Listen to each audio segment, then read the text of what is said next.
बिस्मिल्लाहिर्रहमानिर्रहीम। सर जी चलिए से ठीक ठाक।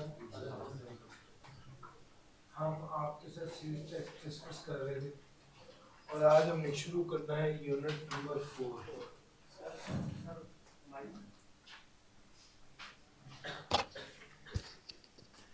यूनिट नंबर 4 शुरू करना।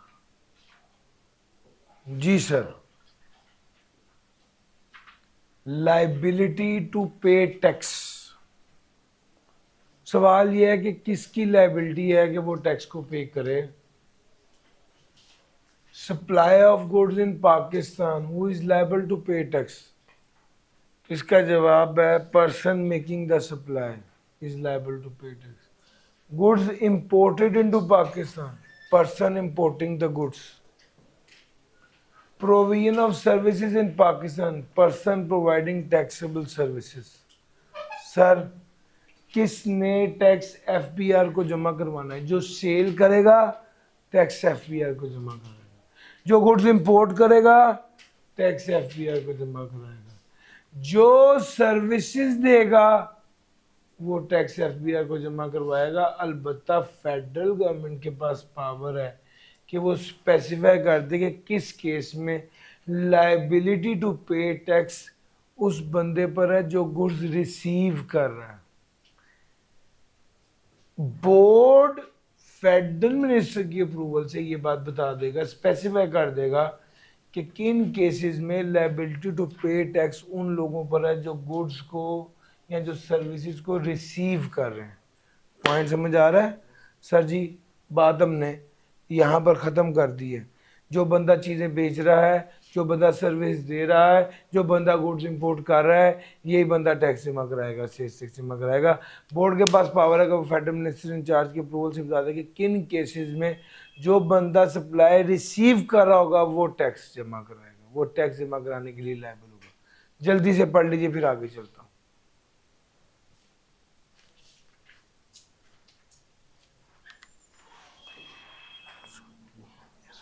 गुजर गया मानो। यहां पर ये वाली बात आपको बताता चलूं कि 18% सेल्स टैक्स का रेट जनरल है। अभी एक भाई ने कहा जी थर्ड कैजुअल आइटम पे 18% लगता है। भैया 18% का थर्ड कैजुअल आइटम से कोई ताल्लुक नहीं है। थर्ड कैजुअल आइटम पर जो स्टैंडर्ड रेट है वो लगता है। थर्ड कैजुअल आइटम तो कहता है रिटेल प्राइस पर वो वाला जनरल रेट लगाओ।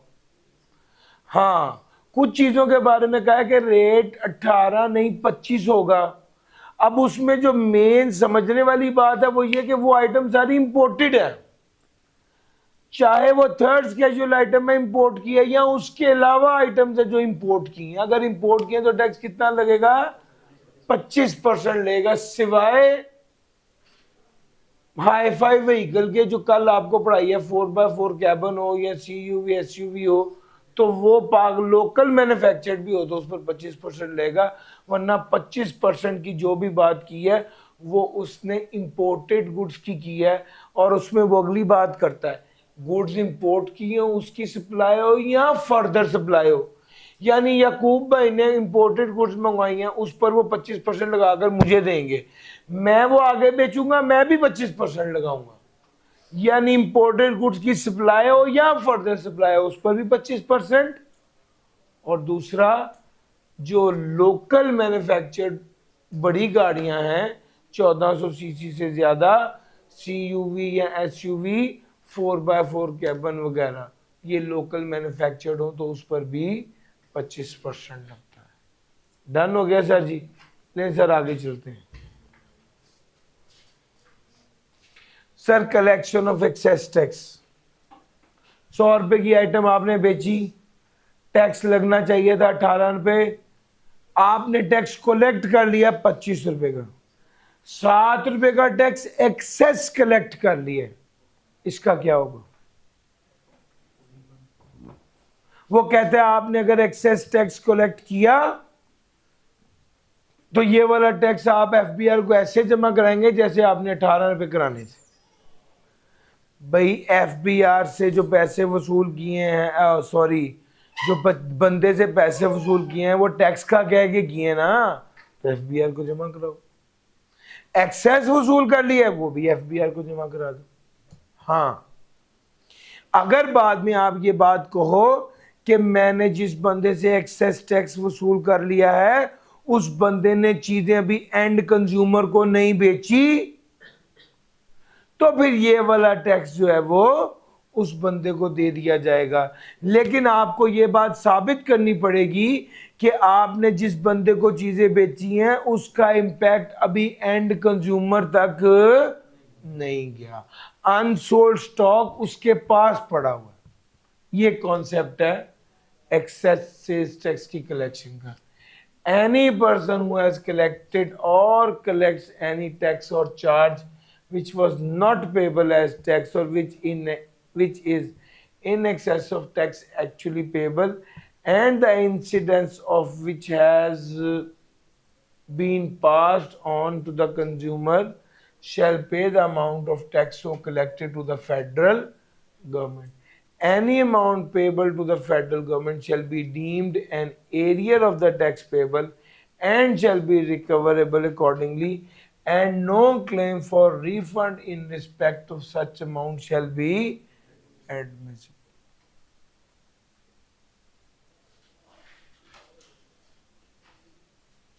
तो भाई वो ये बात कह रहा है कि कोई भी अमाउंट जो एक्सेस टैक्स आपने ले लिया वो फेडरल गवर्नमेंट को पेबल होगी ऐसे ही जैसे आप एरियर ऑफ टैक्स पे करते हो,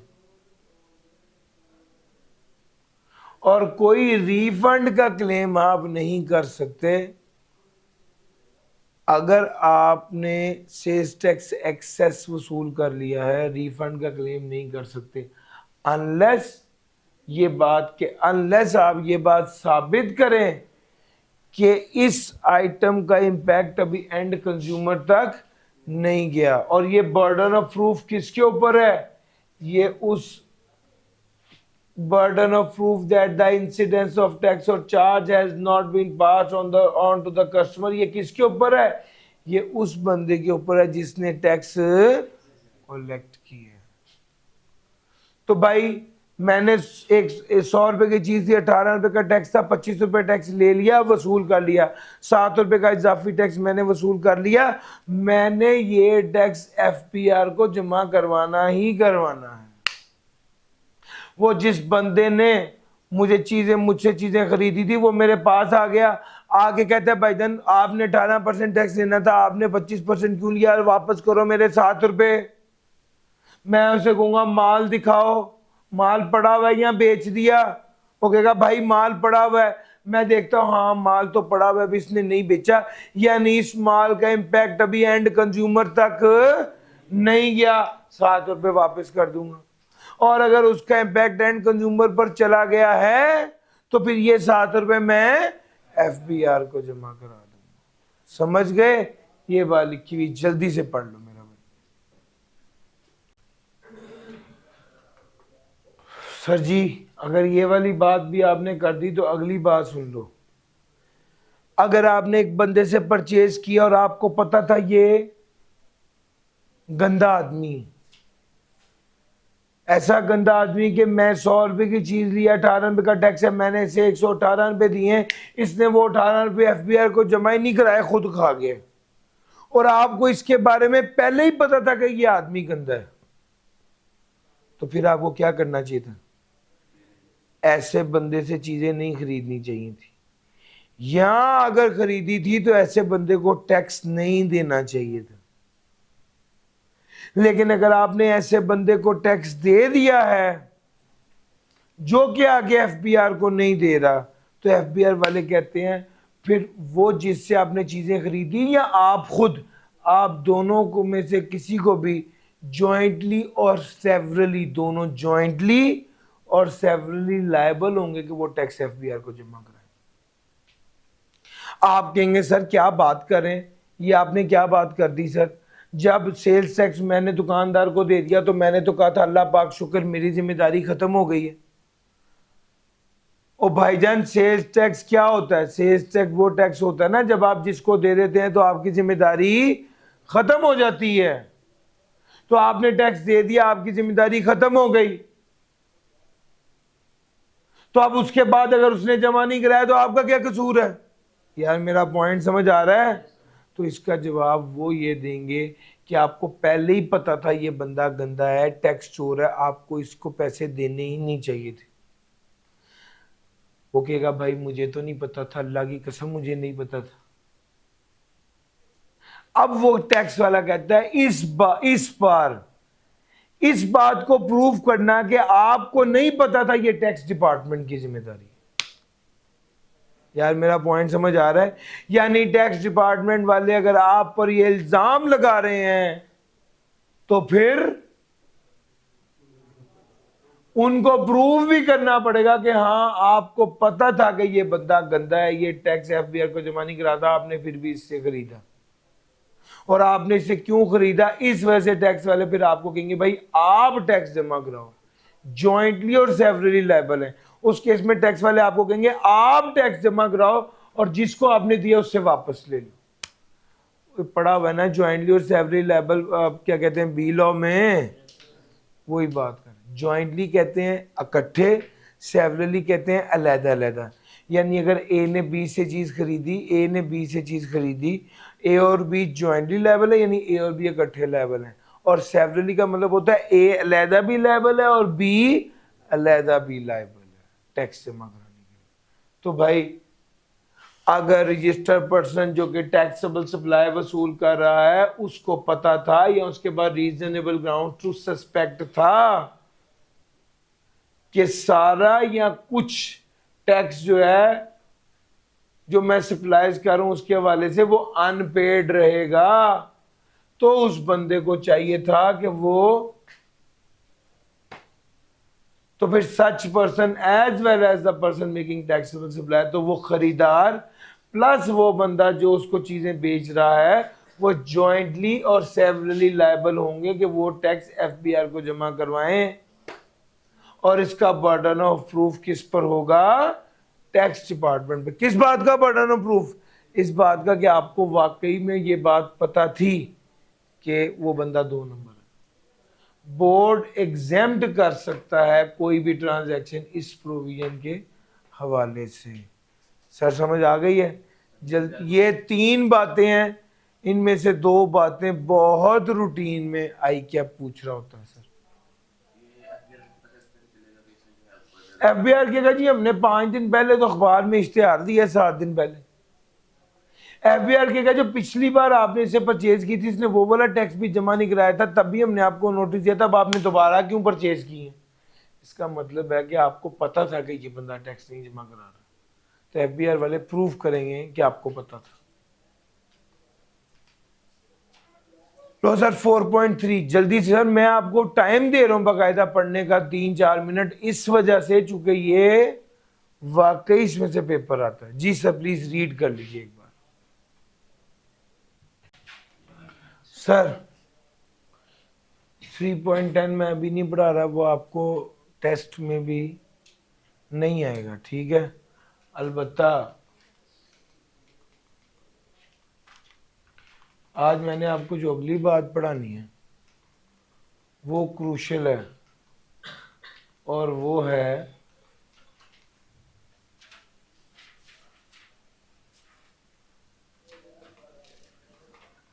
रजिस्ट्रेशन की बात।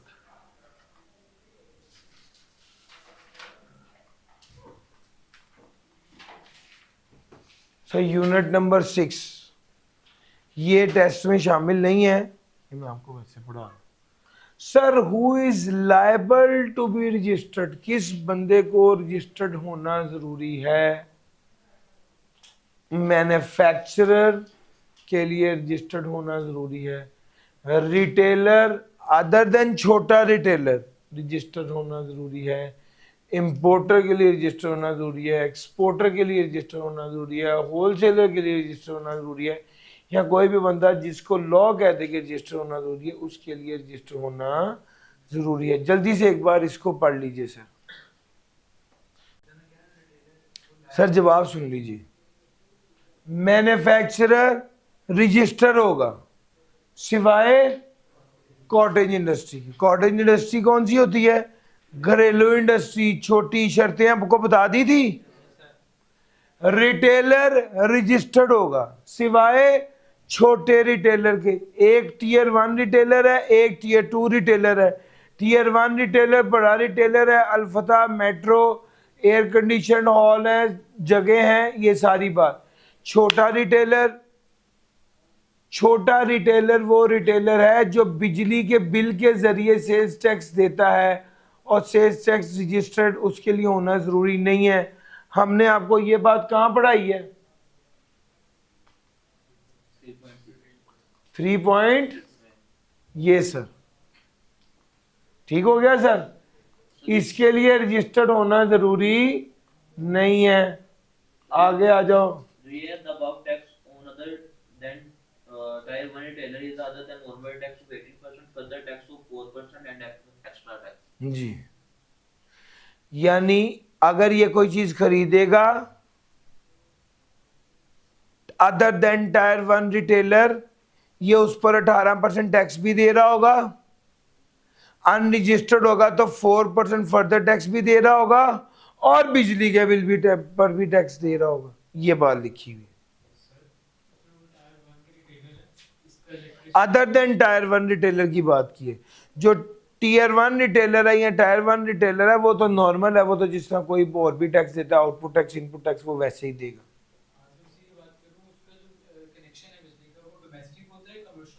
वो तो उसकी मर्जी है कि वो जो भी लगवाए, नॉर्मली वो कमर्शियल ही होगा अगर वो बिजनेस कर रहा था, उसमें उसकी कोई रिक्वायरमेंट ही नहीं है।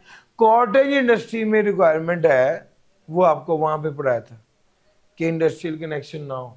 सर बात यहाँ पे असल में ख़त्म नहीं हुई। जब पहले आपने पढ़ा था तो ये था सर, आज ये नहीं, आज इसके अलावा भी ऐड में है। 3 चीज़ें ऐड हुई हैं। अनफॉर्चुनेटली आई कैप की किताब ने भी इस बार सेल्स टैक्स में जो करेक्शन किया है वो अप टू द मार्क नहीं की, मगर जो लॉ कह रहा है हमने उसके मुताबिक किताब को अपडेट किया है, और वही आपके लिए रेलिवेंट भी है।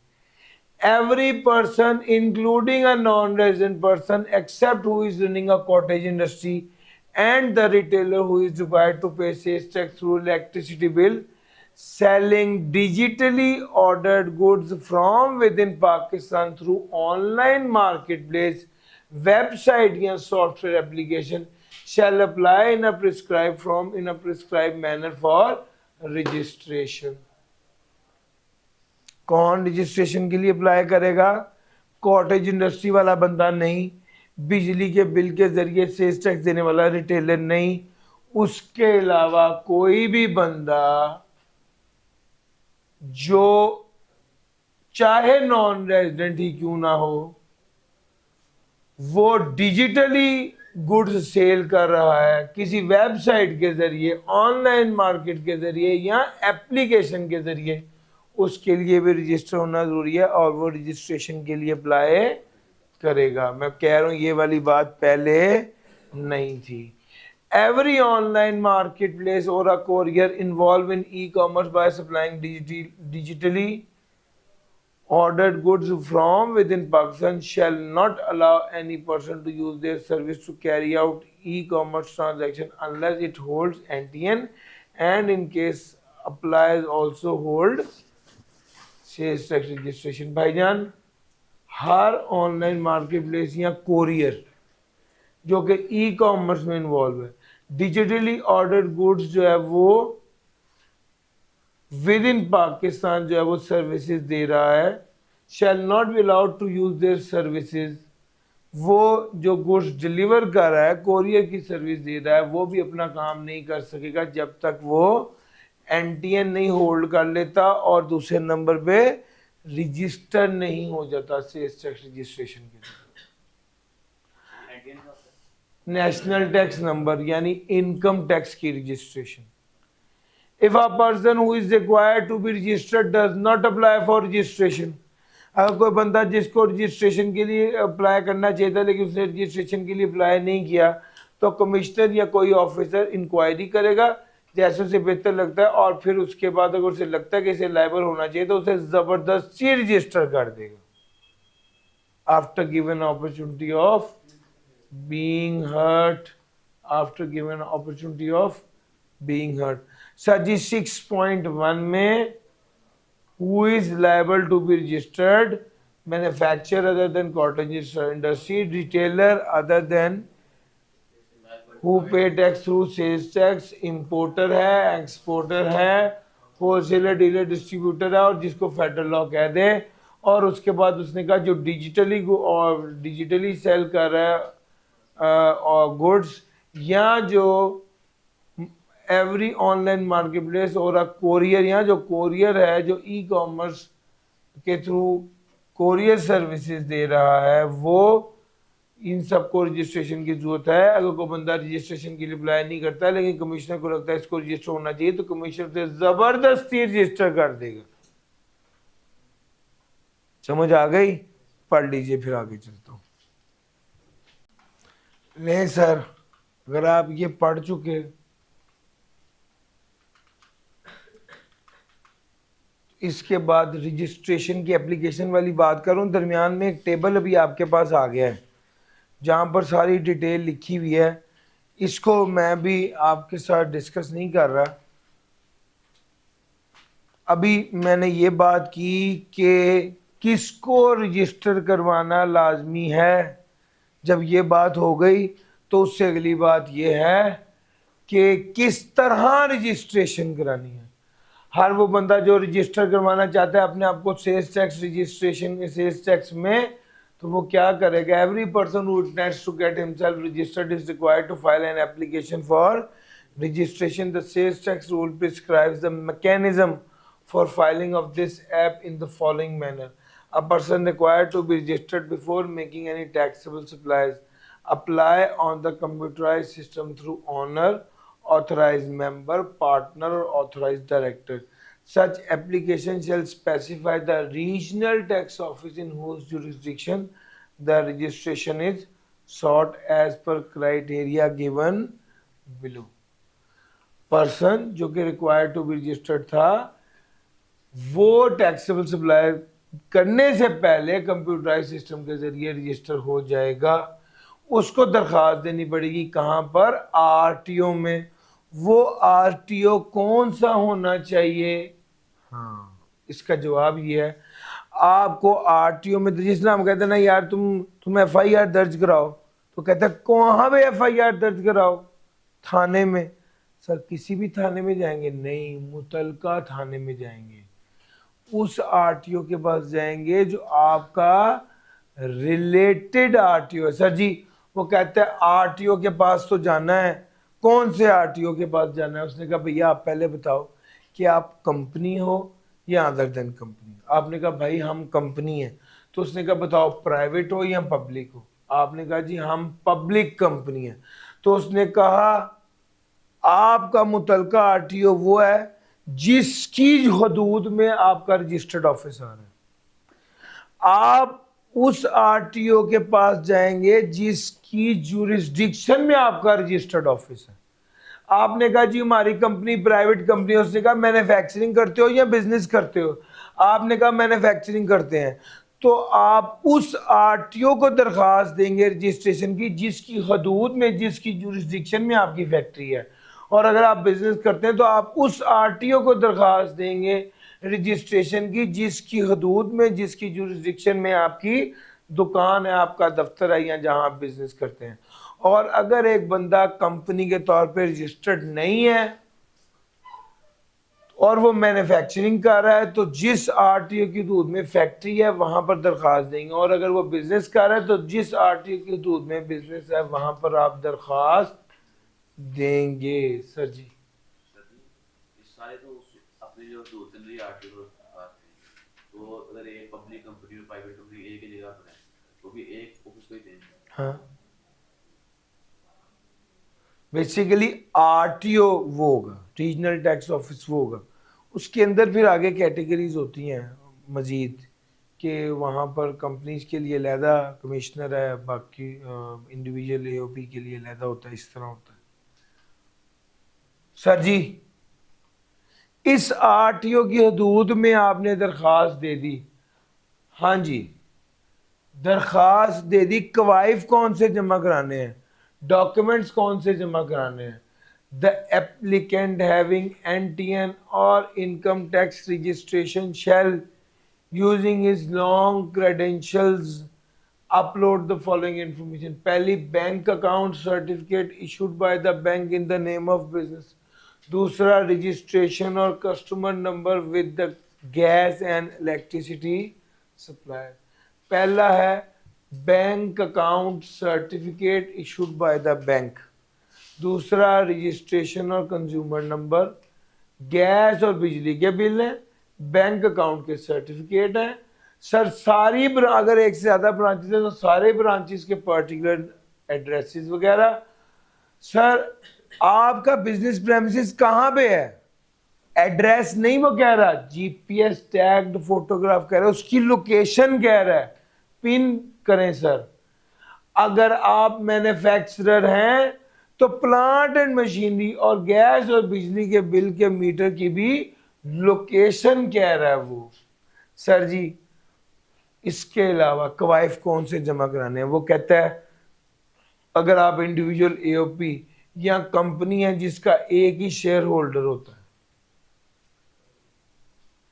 और आप मैन्युफैक्चर नहीं है तो आपको एक बैलेंस शीट जो है ना वो भी सबमिट करानी है जिसमें बाकायदा बताया हो कि टोटल इन्वेस्टमेंट है कितनी और वो इन्वेस्टमेंट में जो कॉरस्पॉन्डिंग एसेट्स हैं कितने बैंक में हैं और बाकी और यानी कॉरस्पॉन्डिंग एसेट्स कितनी के कॉरस्पॉन्डिंग एसेट्स कितने बैंक में. The amount of business capital with corresponding assets in the bank, amount attributable to partner और किस पार्टनर का कितना हिस्सा है. अगर पर्सन ऑलरेडी रजिस्टर्ड था तो उससे ये सब करने की जरूरत नहीं होगी. The electronic filing of return shall only be allowed with prior authorisation of commissioner. वो कहते हैं ऑन फर्निशिंग अबव डॉक्यूमेंट्स, ये वाले डॉक्यूमेंट्स फर्निश करने पर, जमा करवाने पर, पेश करने पर सिस्टम ऐसे बंदे को सेल्स टैक्स में रजिस्टर कर देगा. रजिस्ट्रेशन के 1 माह के अंदर अंदर आपको बायोमेट्रिक करानी पड़ेगी और अगर आपने रजिस्ट्रेशन के 1 माह के अंदर अंदर जो एप्लीकेंट या उसका ऑथराइज्ड रिप्रेजेंटेटिव है उसने बायोमेट्रिक ना कराई तो जो आपको पहले रजिस्टर किया गया था उसको क्या कर देंगे, डी रजिस्टर कर देंगे. In case of manufacture the board में require post verification through field officers और a third party authorised by the board. वो कहता है मैन्युफैक्चरिंग के केस में बोर्ड रिक्वायर करता है, मैन्युफैक्चरर के केस में खासतौर पे बोर्ड कहता है जाके भी देख के आओ क्या वाकई इन्होंने जो कवाइफ भेजे हैं ठीक है या नहीं. फिर आपकी फैक्ट्री में 2 बंदे आ जाते हैं और वो फील्ड ऑफिसर होते हैं, वो बाकायदा चेक करते हैं कि जो कवाइफ आपने भेजे हैं वो ठीक है या नहीं और अगर कहीं गलती हो तो फिर वो आपको 15 दिन का टाइम देते हैं कि इसके अंदर इसको ठीक करें और अगर आपको ना ठीक करें तो रजिस्टर आप पहले हो गए थे, आपका नाम एक्टिव टैक्स पेयर लिस्ट से क्या कर दिया जाएगा, निकाल दिया जाएगा. एक पूरा प्रोसीजर है. सर किस बंदे ने रजिस्टर होना है, पॉइंट नंबर 1. कहां रजिस्ट्रेशन की दरखास्त देनी है, पॉइंट नंबर 2. कौन कौन से कवाइफ जमा कराने और प्रोसीजर क्या है, पॉइंट नंबर 3. सर ये तरतीब थी इसीलिए मैंने दरमियान वाला वो वाला एरिया जो है वो भी छुड़वाया कि यार एक तरतीब है उसको हम फॉलो कर लें. ये जितना मैंने बताया जल्दी से इसे रीड करें फिर आगे चलता हूं.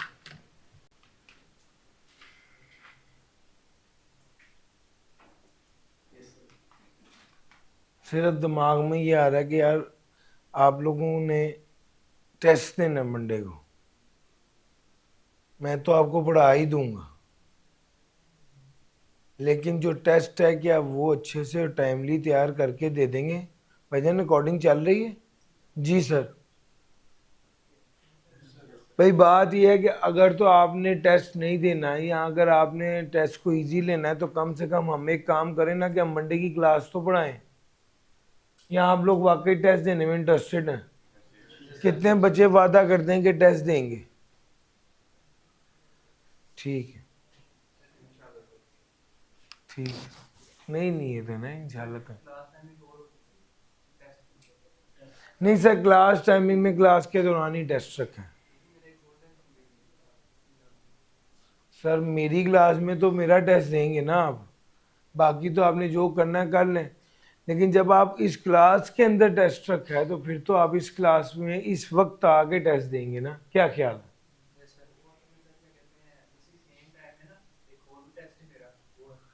सर वो इस टाइम पे हो ही नहीं सकता, इस टाइम पे तो आपकी क्लास का टाइम है। तो सर वो तो आप उसका तो स्लॉट होता है, आप कभी भी दे सकते हो ना सर। ये वाला टेस्ट तो इसी क्लास के अंदर ही दोगे ना। थैंक यू, बड़ी गल है यार, जेडी ऑनलाइन रखी ओदा प्रेशर है। अच्छा भाई सर जी,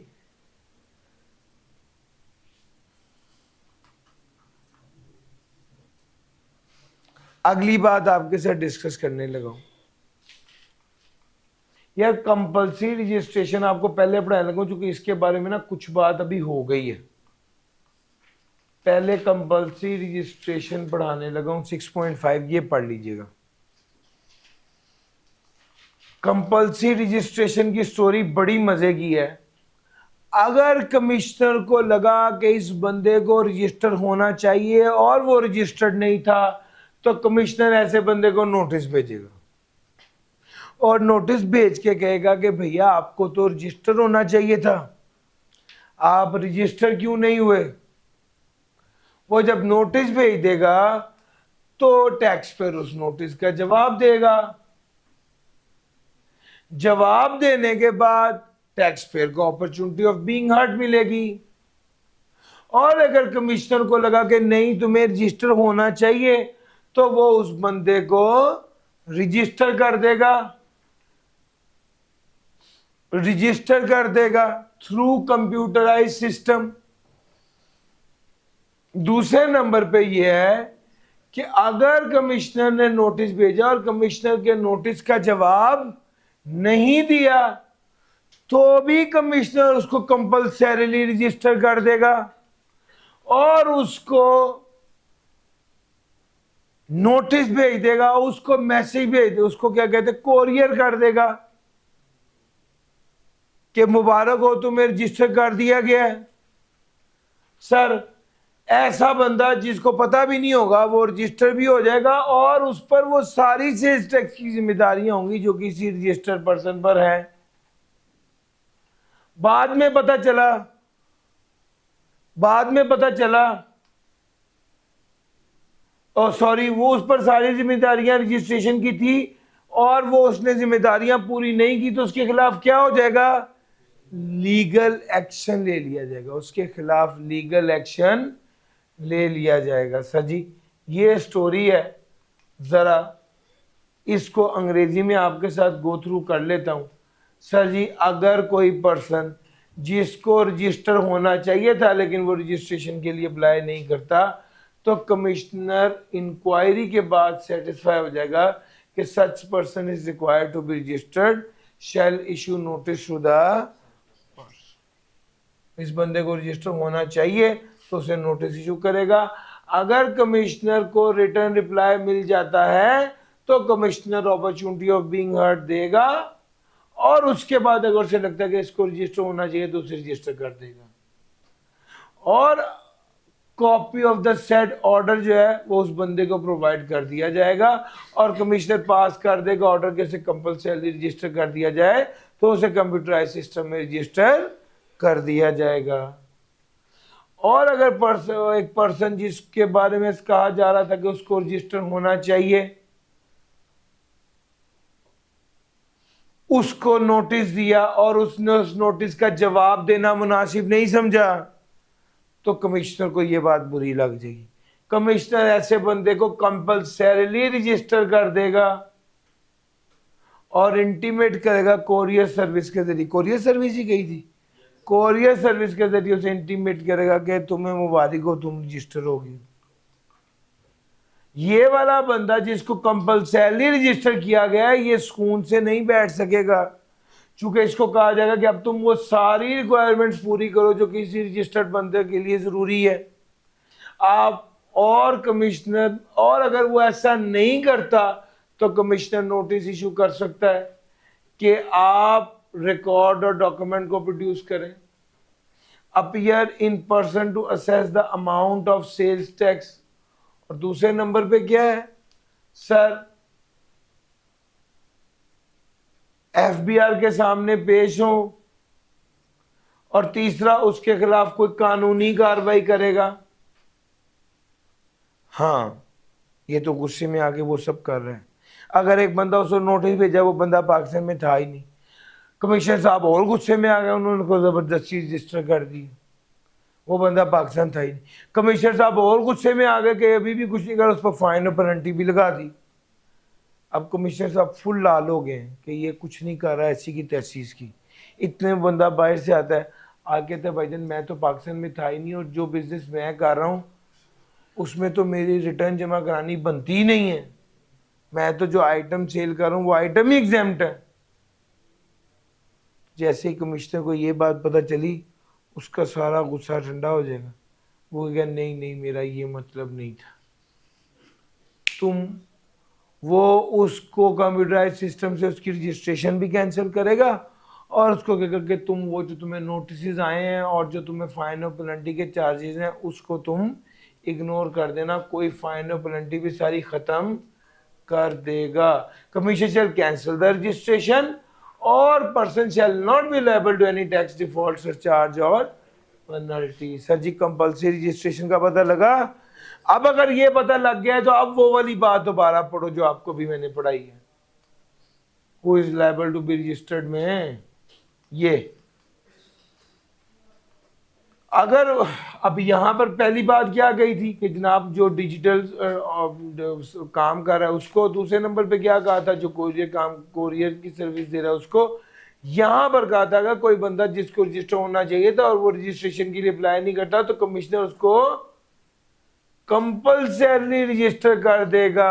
यार मेरा पॉइंट समझ आ रहा है, ये भी कंपल्सरी रजिस्ट्रेशन, ये वाली बात असल में वहां से आई है तो मैंने इसको कनेक्ट कर दिया है। आप प्लीज कंपल्सरी रजिस्ट्रेशन पढ़ लीजिए जल्दी से। सर जी यहाँ पर मैं अपनी आज की बात रोक रहा हूँ, आज का लेक्चर पहले ख़त्म कर रहा हूँ। टारगेट सिर्फ ये है कि आप लोगों ने तैयार करना है पहले 5 यूनिट्स, उसको बहुत अच्छे से तैयार कीजिए। अच्छा, अब यहाँ पर मैंने आज आपको यूनिट नंबर 4 कवर करवाया था और दूसरे नंबर पे रजिस्ट्रेशन और रजिस्ट्रेशन की कुछ बातें बताई थी। ठीक हो गया सर जी। यहाँ पर अपनी आज की क्लास ख़त्म कर रहा हूँ। मंडे वाले दिन क्लास टाइमिंग में क्लास पे टेस्ट होगा। प्लीज़ ये टेस्ट से मुझे अंदाज़ा हो जाएगा कि आज अब के बाद क्लास में टेस्ट करना है या आउट ऑफ क्लास करना है। मैं चाहता हूँ मैं क्लास में टेस्ट हो, बच्चे सारे आए, सीरियसली टेस्ट दें। और अगर चंद बच्चों ने आना है और बाकियों ने सिर्फ छुट्टी लेनी है तो उससे बेहतर है कि फिर क्लास ही करा लें। डन हो गया सर जी। नहीं सर आज के लिए इतना ही था। थैंक यू जी, अल्लाह हाफ़िज़।